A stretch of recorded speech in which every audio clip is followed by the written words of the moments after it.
Thank you, Mr. President. I'd like to thank my colleagues for their work on this budget and their work on the criminal justice reform. Today is a historic day, and not just because we are voting on criminal justice reform, but 200 years ago to the date, in 1817, March 31st, this New York State legislature voted to abolish slavery in the state of New York.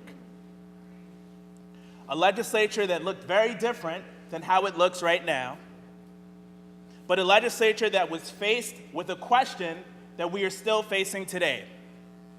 And that is, when you stand up and you pledge to that flag, to whom do the following lines apply? With liberty and justice for all.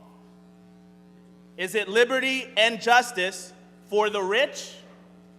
Liberty and justice for some?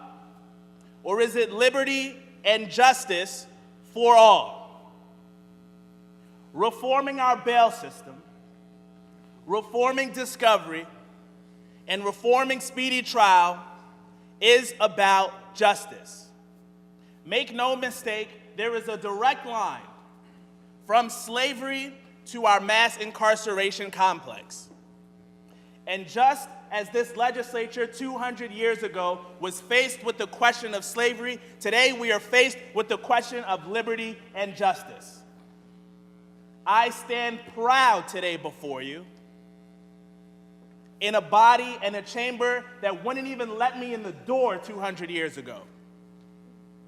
In a body led by a woman who wouldn't even be able to clean the bathrooms 200 years ago. Today, we change the course of history in the state of New York. And it is just the first step.